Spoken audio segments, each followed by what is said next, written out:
Morning guys, आप सभी कैसे हैं दोस्तों। आप सभी अच्छे से होंगे और आशा कर रहे हैं अच्छे से पढ़ाई कर रहे होंगे। तो अभी के जो जुलाई में सीटेट का पेपर होना था तो वो तो हुआ नहीं।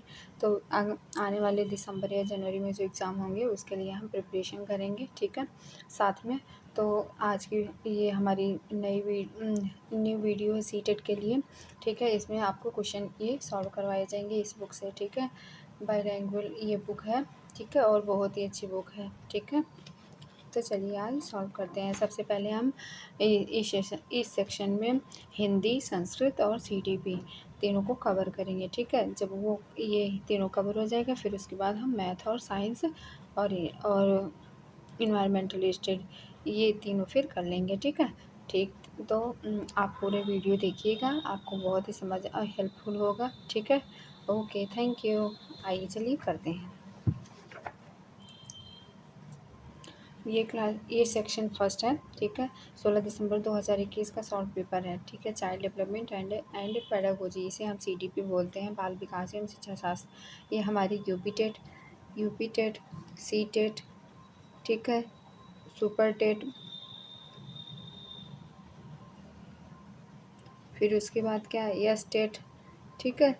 इस तरीके से जितने भी ऑल ओवर इंडिया के टेट आते हैं उसमें मतलब सीडीपी का जो पार्ट होता है वो सेम ही होता है। तो चाइल्ड डेवलपमेंट एंड पेडागोजी, बाल विकास एवं शिक्षा शास्त्र से हिंदी में कहते हैं। तो पहला क्वेश्चन ये हमारा सॉल्व पेपर है 2021 का। किसका? 2021 का है, ठीक है। तो बात करते हैं, देखिए, विच of the following statement is correct about the process of development of an individual. निम्नलिखित में से कौन कौन सा कथन व्यक्ति के विकास की प्रक्रिया के बारे में सही है, ठीक है। पहला है विकास की प्रक्रिया एक दिशा होती है, यह केवल व्यक्ति की आनुवंशिकता को प्रभावित करती है। यहाँ केवल आ गया इसलिए यह गलत है। विकास की प्रक्रिया एक दिशा नहीं होती है, ठीक है। फिर उसके बाद क्या है, विकास की प्रक्रिया में सांस्कृतिक विविधताएं होती हैं। ये बात सही है, क्योंकि जैसे देखो, एक हमारे यहाँ का बच्चा है, ठीक है, एक यूपी का बच्चा है, एक जो है किसी और देश का है, ठीक है। तो वहाँ के सांस्कृतिक जो होंगे, जो सांस्कृतिक कल्चर मतलब कल्चर जहाँ का जैसे होंगे वहाँ के अलग अलग प्रकार से होंगे, ठीक है। जैसे बंगाल का कुछ अलग कल्चर होगा, मध्य प्रदेश का कुछ अलग कल्चर होगा, ठीक है। पहनावे से या राजस्थान का कुछ अलग कल्चर है, तो इस तरीके से होता है, ठीक है। Development is only based on environmental factors. विकास केवल वातावरणीय कारकों द्वारा निर्धारित होता है। विकास केवल वातावरण पर भी ही निर्धारित नहीं होता। तो हमारे ये सी ऑप्शन राइट है। क्यों राइट है? विकास की प्रक्रिया में सांस्कृतिक विविधताएं होती हैं। हाँ, ये बात सही है, क्योंकि विकास में बहुत सारी विविधताएं ऐसी होती हैं, ठीक है। विविधताएं आपको क्या कहती हैं यह ठीक है। तो विकास की प्रक्रिया में सांस्कृतिक विविधताएं होती हैं। हर जगह का कल्चर अलग अलग है, हर जगह की संस्कृति अलग अलग है, हर जगह का वेशभूषा अलग है, ठीक है। बात करने का तरीका अलग है। तो हमारा यहाँ पे सबसे सही जो आंसर लग रहा है वो सी है, ठीक है। Which of the following question is an example of in changing enhancing critical thinking of children? निम्न में से कौन सा प्रश्न बच्चों के विवेचनात्मक चिंतन को बढ़ावा देने का उदाहरण है? मतलब 4 ऑप्शन होते हैं, उन ऑप्शन में से देखना होता है कि सबसे अच्छा या करेक्ट कौन सा हो सकता है, ठीक है। तो यहाँ पे है find out what people living around coastal areas usually eat and why. पता करो कि तटीय इलाके में रहने वाले लोग क्या खाते हैं और क्या पीते हैं। तो यहाँ पे क्या करना है, इसमें सबसे इसमें इस क्वेश्चन में आपको देखने को क्या, इंसान बच्चा जो होगा वो तार्किक रूप से चीज़ों को सोच सकेगा, ठीक है।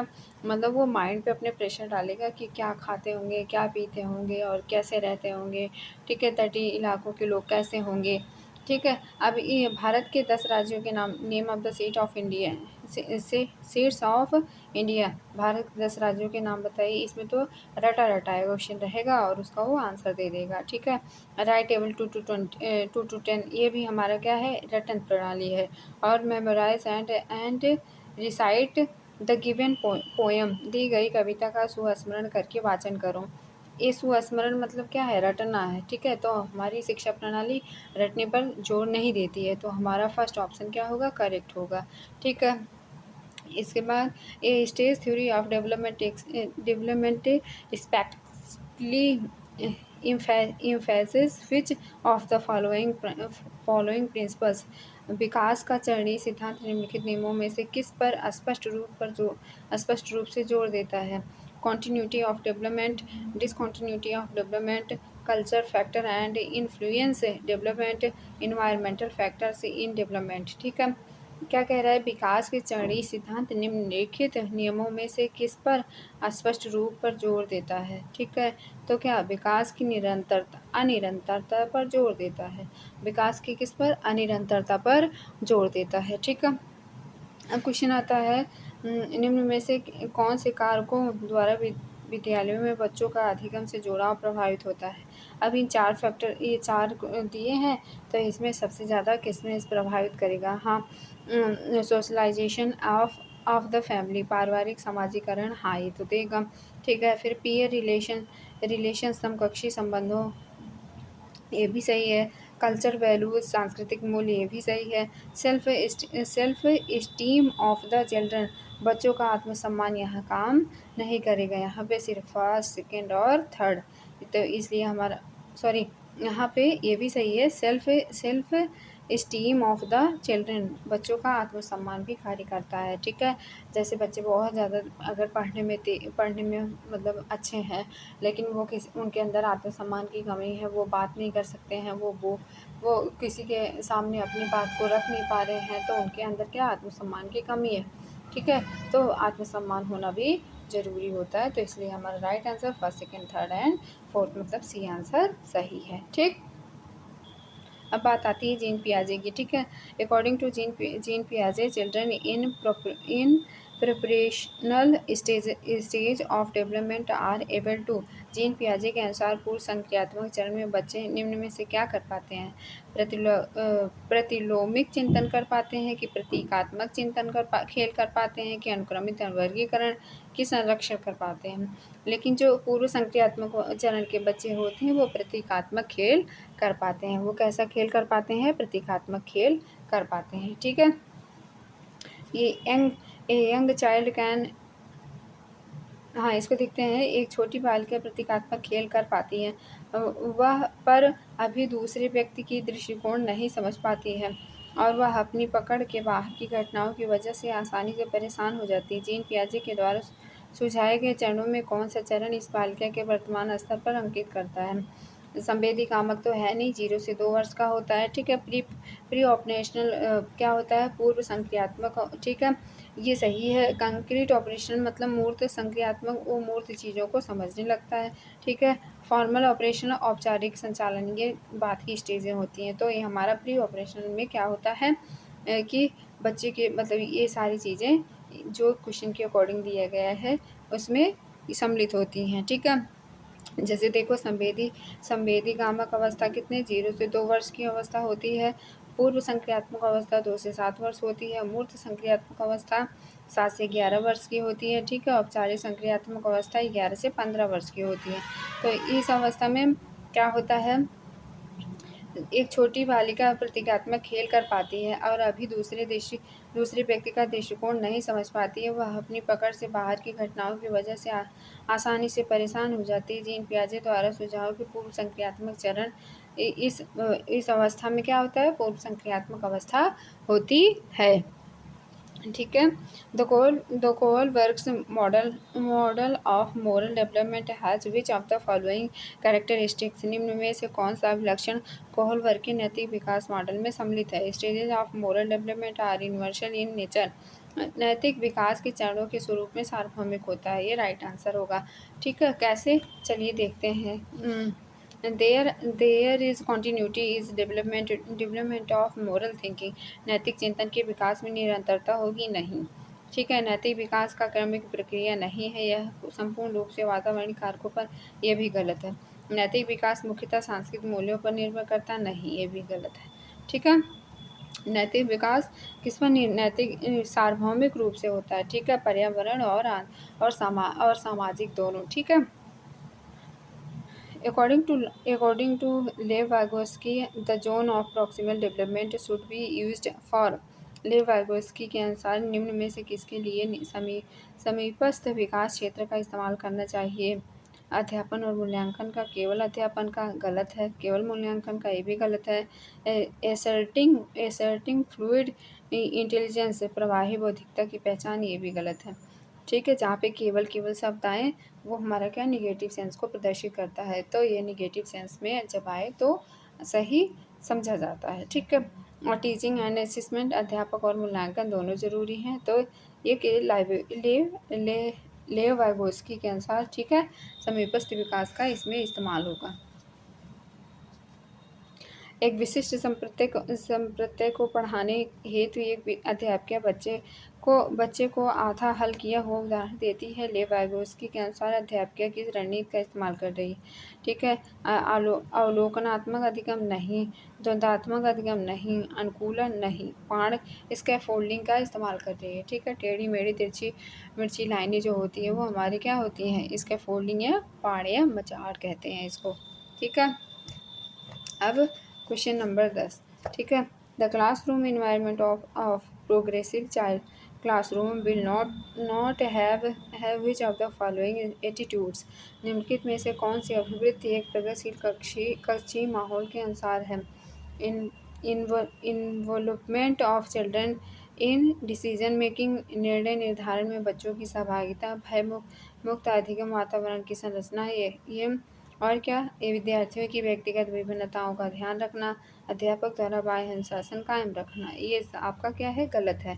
ठीक है, क्योंकि हमारी जो नई शिक्षा प्रणाली है वो क्या किस पर जोर करती है कि बच्चों को भयमुक्त कक्षाएं या शिक्षा दी जाए। यह महत्वपूर्ण है कि कोई अध्यापक बच्चों को बुद्धिलब्धि के आधार पर ऐसे समूहों में पृथक न करे, क्योंकि यह अध्यापक के लिए असुविधाजनक है, ये भी गलत है। यह विद्यालयों के लिए असुविधाजनक है, ये भी गलत है। ठीक है, और यह बच्चों को एक दूसरे के साथ अंतःसामूहिक अप्रतिस्पर्धा करने नहीं देता, यह भी गलत है। ठीक है, बुद्धिलब्धि संकल्पना अस्थायी नहीं है, यह बच्चों के चिन्हित करने के लिए जिम्मेदारी हो सकती है। ठीक है, ये आंसर आपका सही है।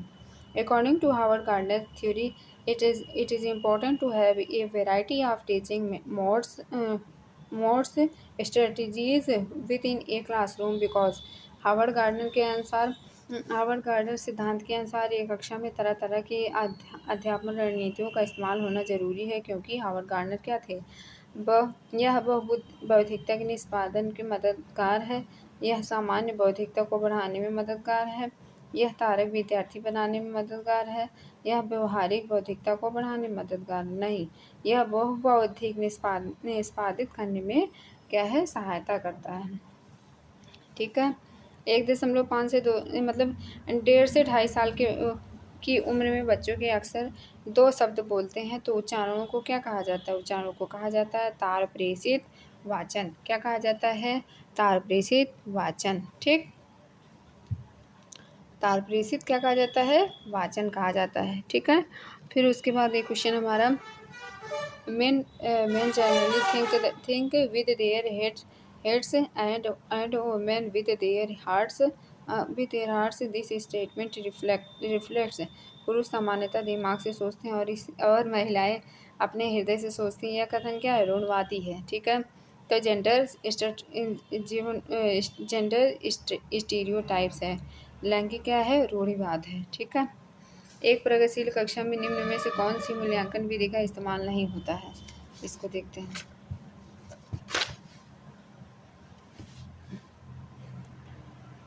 Use of the reflective journals bye teachers, अध्यापकों द्वारा मननशील जर्नल का इस्तेमाल। Self assessment and peer assessment, ये भी स्व मूल्यांकन एवं समकक्षी मूल्यांकन नहीं होगा। Reliance on norm referenced assessment only, केवल मानव निर्देशित मूल्यांकन पर आश्रित होगा ये। ठीक है, यहाँ पे पोर्टफोलियो तैयार करना ये भी नहीं चाहिए। तो वंचित और हाशिए पर स्थित समूहों की भाषा और संस्कृत को स्कूली पाठ्यक्रम में समावेशित करने से एक अध्यापक को क्या सुनिश्चित कर सकता है, शिक्षा में समानता की शिक्षा में साम्यता के सुविधा वंचित समूहों के प्रति सहानुभूति या विशेषता सुविधा वंचित समूहों के लिए व्यावसायिक शिक्षा। तो हमारे यहाँ पे शिक्षा में साम्यता, क्यों, वंचित और हाशिए पर स्थित समूहों की भाषा में और संस्कृत की स्कूली पाठ्यक्रम में समावेशित करने से एक अध्यापक शिक्षा में साम्यता को सुनिश्चित कर सकता है। सबसे राइट आंसर हमारा क्या है? साम्यता। ठीक है। A child in a classroom faces continual challenges in understanding mathematical operations despite adopt, adequate support. This could be because of पर्याप्त समर्थन प्रदान करने के बावजूद ही कक्षा में एक विद्यार्थी गणितीय क्रियाओं को समझने में निरंतर चुनौतियों का सामना करता है। क्या होता है? स्वालीनता, गणितीय वैकल्य, आलेखीय वैकल्य पठन। मतलब क्या? उसे गणित क्रियाओं को समझने में, जहाँ गणित की क्रियाएं मतलब जहाँ गणित आए वहाँ क्या होगा? कैलकुलेशन। तो कैलकुलेशन से मिला डिसकैल्कुआ, डिसकैलकुलिया। ठीक। तो ये क्या हुआ? जहाँ कैलकुलेशन की बात, कैलकुलेशन में दिक्कत आए, कैलकुलेशन मतलब गणित में, ठीक, तो क्या होगा? वहीं पे क्या लग जाएगा? डिसकैलकुलिया। ठीक है, ये आपका राइट आंसर हुआ। Which of the following will not be an effective strategy of the education of a student with hearing impairment within an inclusive institution? एक समावेशी संस्था में एक श्रव्य बाधित विद्यार्थी की शिक्षा हेतु निम्न में से कौन सी रणनीति प्रभावी नहीं होगी? ठीक है। वीडियो चलचित्रों के प्रदर्शन में उपशीर्षकों का इस्तेमाल पढ़ाते हुए अभिव्यक्ति शारीरिक गतिविधियों और संकेतों का इस्तेमाल। ठीक है। मौखिक संप्रेषण के साथ साथ शाब्दिक चित्रण संप्रेषण का इस्तेमाल संप्रेषण हेतु मुख्यतः माध्यम पर ही आश्रित होता है। ये आपका क्या है? निम्न में से कौन सी रणनीति प्रभावी नहीं है? ये सबसे क्या है?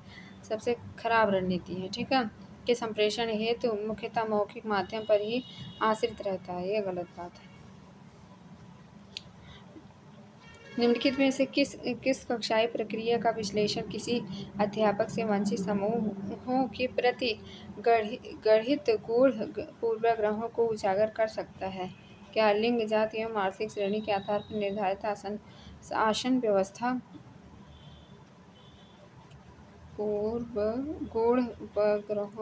पूर्वाग्रहों को उजागर कर सकता है? और अध्यापक का निपुणता उन्मुखी प्रेरणा शैली का प्रोत्साहित करना, ये तो बहुत ही बेस्ट है। ठीक है। फिर अधिगम कठिनता अनुभव करने वाले बच्चों के लिए यथोचित समायोजन करना। फिर क्या? बच्चों को शिक्षा प्रणाली के यंत्रवादी पहलुओं का परीक्षण प्रतिरोध चुनौती देने के लिए प्रोत्साहित करना। यहाँ सबसे ज़्यादा क्या सही है? लिंग, जाति एवं आर्थिक श्रेणी के आधार पर निर्धारित शासन व्यवस्था द्वारा कक्षीय प्रक्रिया का विश्लेषण किसी अध्यापक के वंचित समूहों के प्रति गूढ़ पूर्वाग्रहों का उजागर कर सकता है। किसी व्यक्ति या वस्तु के प्रति प्रबल नापसंदगी, अविश्वास, विशेषता उसकी जाति, धर्म एवं लिंग के कारण में गूढ़ पूर्वाग्रह कहा जाता है। ठीक है। आइए क्वेश्चन 20। ठीक है। Creativity in a classroom can be encouraged by providing opportunities of student to. कक्षा में सृजनात्मकता को बढ़ावा देने के लिए विद्यार्थियों को कैसे अवसर प्रदान करनी चाहिए? ठीक है। विशिष्ट उपलब्धि वर्ग के सम्मेलन के नहीं। ठीक है। मौलिक खोज एवं सोच को बढ़ाने के लिए इसमें क्या होगी? सृजनात्मकता बढ़ेगी, तार्किक बुद्धि बढ़ेगी। ठीक है। और क्या? परीक्षा देने के बेहतर कौशल विकसित करने के, ये आपका क्या है? मतलब याद करके लिखना। ठीक है, इस तरीके से कह सकते हैं। तो ये हमारा ज़्यादा सही नहीं होगा। लर्निंग कन्वर्जेंट थिंकिंग, अभिसारिक सोच सीखने से। यहाँ पे सबसे ज़्यादा इम्पोर्टेंट क्या है? मौलिक खोज और सोच को बढ़ाने से बच्चा क्या होगा? प्रतिभाशाली होगा और उसके क्या होगी? तार्किक बुद्धि का विकास होगा। ठीक है, तो ये सबसे ज़्यादा इम्पोर्टेंट है यहाँ पे। Cognitive engagement of children within a constructive classroom can be facilitated by। एक संरचनात्मक कक्षा में बच्चों की संज्ञानात्मक सहभागिता को किस प्रकार सुसाधित किया जा सकता है? चिल्ड्रंस टॉक, बच्चों के वार्तालाप द्वारा, अध्यापक के संवेगों द्वारा, बच्चों के सकारात्मक परस्पर संबंधों द्वारा, बाह्य रूप से अधिरोपित अनुशासन द्वारा। एक संज्ञानात्मक कक्षा में बच्चों की संज्ञानात्मक सहभागिता के बच्चों के वार्तालाप द्वारा, अध्यापक के संवेगों द्वारा एवं बच्चों के सकारात्मक परस्पर संबंधों द्वारा सुशासित किया जा सकता है। ठीक है। The failure of children is often the failure of schools. Which of the following supports this statement? बच्चों की असफलता अक्सर विद्यालय की असफलता होती है। निम्न में से कौन सा कथन इस वाक्य का समर्थन करता है? चलिए देखते हैं। स्कूलों का अस्तित्व विद्यार्थियों के सामर्थ्य में विभेदीकरण करने हेतु है। ये बात नहीं। बच्चे इसलिए असफल होते हैं क्योंकि विद्यालय बच्चों की सीखने की विविध गतियों का संज्ञान नहीं करते हैं। और तीसरा देखते हैं हम, क्या है? बच्चे इसलिए असफल होते हैं क्योंकि वह विद्यालय की ज़रूरतों का अनुपालन नहीं करते हैं। बच्चे योग्यता की कमी की निम्न बुद्धि की वजह से असफल होते हैं। ये तो बिल्कुल गलत है। ठीक है। इसके बच्चे इसलिए असफल होते हैं क्योंकि विद्यालय की ज़रूरतों का अनुपालन नहीं करते, ये भी गलत है। बच्चे इसलिए असफल होते हैं क्योंकि विद्यालय बच्चों के सीखने की विविध गतियों का संज्ञान नहीं करते हैं। सही बात है। हम अभी भी हमारे देश के ऐसे स्कूल हैं जिसमें सिर्फ ओरल चीज़ों और रटंत विद्या पर जोर दिया जाता है, तो जिससे सभी बच्चों को ये सारी चीज़ें समझ में नहीं आती हैं। ठीक है। Question number 23, to be relevant and meaningful of concept need to be. किसी संप्रत्यय के प्रासंगिक और अर्थपूर्ण होने के लिए क्या आवश्यक है? उपयुक्त परिभाषा द्वारा पढ़ाया जाना। ठीक है। उपयुक्त परिभाषा द्वारा पढ़ाया जाना मतलब क्या? परिभाषाएं जो दी हैं, डिफिनीशन, उन्हीं को हम क्या करते हैं? रटवा देते हैं। तो हमें ऐसा नहीं करना। ठीक है। बच्चे के जीवन संबंधी सामाजिक परिप्रेक्ष्य से जोड़कर पढ़ाना। हाँ, जैसे जिस इन्वायरमेंट से बच्चा आया है, उस इन्वायरमेंट, उस समाज से अगर जोड़ करके हम पढ़ाएंगे तो बच्चे को क्या होगा? ज़्यादा समझ में आएगा और सारी चीज़ें वो अच्छे से कवर कर पाएगा। ठीक है। Reproduction currently from the text book on the child's of notebook. पाठ्य पुस्तक की बच्चों की कॉपी को ज्यों को त्यों लिखना। ये हमारी क्या चीज़ें हैं? रटनी प्रणाली है, और ये रटनी प्रणाली अब इस टाइम मतलब हमारी नई शिक्षा नीति में नहीं है। ठीक है।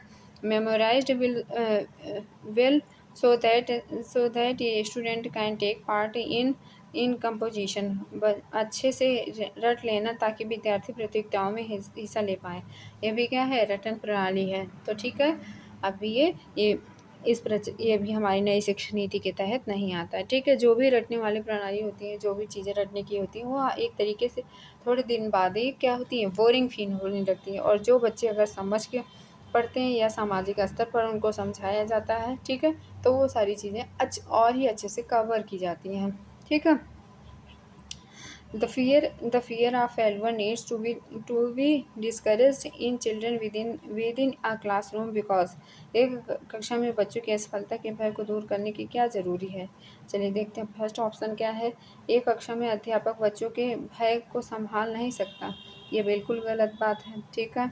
School can not take responsibility for emotional leaves of children. विद्यालय बच्चों को भावनात्मक जीवन की जिम्मेदारी नहीं ले सकता है। ये भी गलत बात है। ठीक है। अब इसके बाद failure and errors are a natural parts of the children learning. ठीक है। असफलता और त्रुटियां बच्चे के अधिगम का स्वाभाविक हिस्सा हैं। डी ऑप्शन देखते हैं। Children who experience fear are developmental failures. भय का एहसास करने वाले बच्चे विकासात्मक रूप से विफल होते हैं। ये भी गलत बात है। ठीक है। विकासात्मक रूप से विफल होते हैं। ठीक है। जैसे भय, यहाँ जो हमारी नई शिक्षा नीति है, ना ही उसमें भय को लेना है, ना ही उसमें रटने वाली चीज़ें, रटंत प्रणाली रखनी है, ना ही उसमें क्या है सिर्फ ओरल मतलब कि ओरल वाली चीज़ें या रटवाने वाली चीज़ें, और ना ही क्या कहते हैं, भयभीत करके या प्रताड़ना करके। ठीक है। तो यहाँ पे हमारी सबसे असफलता और त्रुटियाँ बच्चों के अधिगम का स्वाभाविक हिस्सा है। ये एक शिक्षक को ये समझ करके चलना पड़ेगा कि अगर कोई भी बच्चा मतलब त्रुटियाँ जो कर रहा है, तो वो एक सफलता का माध्यम है। ठीक है। धीरे धीरे बच्चा सीख लेगा।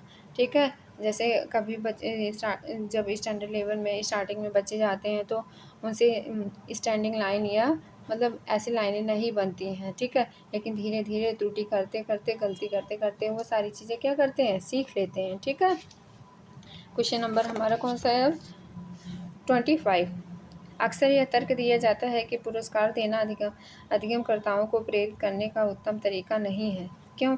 ठीक है। हाँ, ये उत्तम तरीका नहीं है। आइए देखते हैं क्यों। इससे आंतरिक अभिप्रेरणा क्षीण होती है, ठीक है। इससे आंतरिक अभिप्रेरणा बढ़ जाती है, ये तो गलत बात है, ठीक है। जैसे बच्चे अगर किसी मतलब first division, second division, third division पे या कि कहीं भाषण में जब वो दिया जाता है ना, मतलब पुरस्कार दिया जाता है या कुछ भी दिया, तो उसमें क्या होता है, बाह्य प्रेरणा होती है। उसमें क्या होती है, बाह्य प्रेरणा होती है, ठीक है। दे डिक्रीज एक्सट्रिंसिक मोटिवेशनल, इससे बाह्य प्रेरणा क्षीण होती है नहीं, ठीक है। इसमें बाह्य प्रेरणा बढ़ावा मिलता है, ठीक है। They decrease both both intrinsic and extrinsic motivational, इसमें आंतरिक और बाह्य प्रेरणा दोनों का क्षीण होते हैं, भी गलत है। तो इसमें सबसे सही क्या है, इसमें आंतरिक प्रेरणा क्षीण होती है, ठीक है। जैसे 4 बच्चे हैं और चारों बच्चे पढ़ने में ठीक है, ठीक है। तो उनमें से कोई एक बच्चा थोड़ा मतलब लो लेवल का है, लेकिन वो फर्स्ट डिवीज़न आ रहा है, और ठीक है, फर्स्ट डिवीज़न आ रहा है, बाकी सारे बच्चे भी अच्छे हैं, तो उनको भी प्रोत्साहित करना चाहिए। ये नहीं कि जो है किसी एक बच्चे को, ठीक है, पुरस्कार मिले, बाकी के सारे बच्चे मतलब उनका मोटिवेशन लो हो जाता है, ठीक। और ये मतलब ये बाह्य प्रेरणा के लिए भी कार्य किया जाता है कि बच्चे सोचते हैं हमें भाई पुरस्कार मिलेगा, हमें पढ़, ठीक है। तो एक समय बाद वो सारी चीज़ें जो आंतरिक, जो अपने अंतरात्मा से मन करता है पढ़ने का या कुछ भी कार्य करने का, तो वो ज़्यादा बेटर होता है, ठीक है, बाह्य प्रेरणा से। Good problem solves often have which set of the following characteristic, निम्न में से अभिलक्षणों का कौन सा दल उत्तम समस्या समाधानकर्ताओं को इंगित करता है, ठीक है। सृजनात्मकता, प्रतिक्रियात्मक अनमयता की कमी, अभिसारी चिंतन, क्रियात्मक जड़ता, सृजनात्मकता, अभिसारी चिंतन। प्रतीकात्मक अनम्यता की कमी, अभिसारी चिंतन, सृजनात्मक, अभिसारी चिंतन, क्रियात्मकता, जड़ता, प्रतिक्रियात्मक अनम्यता। सबसे सही क्या है, क्या पूछ रहा है, निम्न में से अभिलक्षणों में कौन सा दल उत्तम समस्या समाधान करता, मतलब सबसे उत्तम व्यवस्था क्या है, समाधानकर्ताओं को इंगित करता है, ठीक है। सृजनात्मकता, प्रक्रियात्मक अनम्यता की कमी, अपसारी चिंतन, ठीक है। इसके बारे में एक हम आपको वीडियो बना के एक आपके सामने वीडियो लाएंगे, जिसमें कि सारे मतलब आपके जितने जैसे वाइगोस्की हुए, कोहलबर्ग हुए, इनसे रिलेटेड जितने भी मतलब जो भी थ्योरी है वो हम आपके सामने ले आएंगे। तो आपको अच्छे से वो सारी वीडियो देख लेंगे तो बहुत ही अच्छे से सारे कॉन्सेप्ट क्लियर हो जाएंगे। सबसे पहले जो इम्पोर्टेंट ये होता है कि हमारे कॉन्सेप्ट क्लियर हो। अगर हमारे कॉन्सेप्ट क्लियर होंगे तभी हम क्या करते हैं, तभी हम इन क्वेश्चन को आसानी से समझ सकते हैं, ठीक। Question number 27. Teachers' beliefs about success failure of the student often influence learning and motivation of student, especially from the disadvantaged group. Which of the following statement is correct in the context? शिक्षिका के विद्यार्थियों की खासकर सुविधा वंचित वर्ग के सफलता और असफलता के बारे में विचार अक्सर उनके सीखने व प्रेरणा के प्रभावित करते हैं। इस संदर्भ में निम्न में से कौन सा कथन सही है? Teacher expectancy influence children learning significantly. शिक्षक की अपेक्षाएं बच्चों के सीखने के बेहद प्रभावित करती हैं। Teachers need to control student autonomy with in the classroom. शिक्षक को कक्षा में बच्चों की स्वायत्तता पर काबू रखना चाहिए। Teachers should encourage children to perform better than other of the and complete well. शिक्षक को बच्चों को प्रतिस्पर्धा करने व एक दूसरे के बेहतर करने के लिए प्रोत्साहित करना चाहिए। Teacher need to train such student in strategies of avoid to failure and at any cost. शिक्षक को ऐसे विद्यार्थियों के हर हालत में असफलता से बचने के लिए रणनीतियों को प्रेरणा देना चाहिए। शिक्षक की अपेक्षाएं बच्चों के सीखने के लिए बेहद प्रभावित होती हैं। ये राइट आंसर है। बच्चों की स्वायत्तता पर काबू करना चाहिए, नहीं। व शिक्षक को बच्चों के प्रति स्पर्धा करने की, एक दूसरे के बेहतर करने के लिए, मतलब क्या, एक दूसरे में कंपटीशन करवाना प्रोत्साहित नहीं। फिर शिक्षक को ऐसे विद्यार्थियों के हर हालत में असफलता से बचने के लिए रणनीतियों का प्रशिक्षण देना चाहिए, नहीं। असफलताएं क्या है, सफलता को जन्म देती हैं, ठीक है। To be able to create a positive learning environment within the classroom, it is important that the teacher, शिक्षिका कक्षा में सकारात्मक रूप से सीखने का वातावरण किस प्रकार सुनिश्चित कर सकती है। एकता एवं निर्धारित समय सारणी का अनुपालन करके, नहीं। पुरस्कार एवं सजा का प्रयोग बच्चों के अनुशासन करके, गलत बात है। पुरस्कार और सजा जो है हमारे क्या है, बाह्य प्रेरणा है, ठीक है, जबकि हमें आंतरिक प्रेरणा को उत्पन्न करना है बच्चों में, ठीक है। Are able to include children's emotions with in learning process, बच्चों के संवेग के सीखने की प्रक्रिया का हिस्सा बनकर, ठीक है। जहाँ बच्चों को समझ नहीं आ रहा है या जो चीज़ें मतलब वो नहीं कर पा रहे हैं क्रिएटिविटी, तो उस चीज़ों में हमें क्या करना है, सहभागिता करवानी है, ठीक है। बच्चों की क्षमता के आधार पर उनके विभेदीकरण करके, विभेद तो बिल्कुल नहीं करना है, ठीक है। सभी समानता का अधिकार है, ठीक है। हर एक बच्चा क्या है, समान है और उसको समानता का अधिकार है, ठीक है। जैसे जो दिव्यांग बच्चे हैं, तो उनके साथ भी हमें क्या करना है, मतलब भेद नहीं करना है, ठीक है। तो क्या एक शिक्षक को कक्षा में एक सत्ताधारी व्यक्ति के रूप में देखा जाना चाहिए जिसे कोई चुनौती न दे सके, ठीक है। हाँ, इससे विद्यार्थियों की शिक्षकों के आज्ञा पालन के आदर करने के मूल्यों को सीख मिलती है। हाँ, केवल यह शिक्षक ही विद्यार्थियों को स्पष्ट मार्गदर्शन एवं यथा तार्किक संज्ञानात्मक स्पष्टता प्रदान कर सकता है।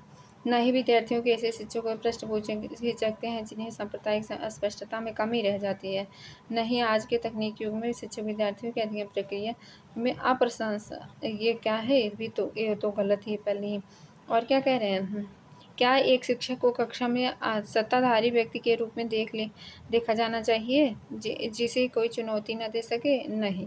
मतलब सत्ताधारी का मतलब क्या हुआ, एक तरीके से बहुत ही रूढ़वादी प्रकार के टीचर, ठीक है। तो हमें रूढ़वादी या इस तरीके मतलब कि फुल एटीट्यूड में हो, ऐसे हमें टीचर नहीं चाहिए, ठीक है। क्योंकि क्या होगा, नहीं, ऐसे शिक्षकों के प्रश्न पूछने से हिचकते हैं बच्चे, क्या होते हैं, भय से डरे हुए होते हैं, और उनमें क्या होता है, उनके अंदर क्या वो एबिलिटी, वो स्किल नहीं हो पाती है, ठीक है। वो क्वेश्चन पूछने से भी डरते हैं, ठीक है। तो क्लास में टीचर को स्टूडेंट को भयभीत करके नहीं रखना चाहिए, ठीक। कक्षा में परिचर्चा के दौरान क्या एक शिक्षिका को विद्यार्थियों के गलत उत्तर सही करने चाहिए, नहीं। क्योंकि जब आप क्वेश्चन को सही नहीं करना चाहिए, बल्कि उनको समझाना चाहिए कि आप दोबारा से, मतलब उनको बच्चों के अफेक्ट करने के लिए प्रोत्साहित करना चाहिए, बिना गलत करने की भय से। उनको भयभीत नहीं करना चाहिए और ये कहना चाहिए कि प्रोत्साहित करना चाहिए कि आप इसको फिर से करो, तो उनके अंदर क्या होगी, रीजनिंग एबिलिटी आएगी, ठीक है। तो वो इस क्वेश्चन को दोबारा से अपने आप से करेंगे तो उनके अंदर आत्मसम्मान आएगा, ठीक। तो ये आपका फर्स्ट जो है क्या, सीटेट का ये आपके सीटीपी कंप्लीट हुआ, ठीक है। तो आई होप आपको बहुत ही समझ आएगा, बहुत ही अच्छे से, ठीक है। तो ऐसे ही बने रहिए और सारी वीडियो आप देखें, ठीक। Thank you.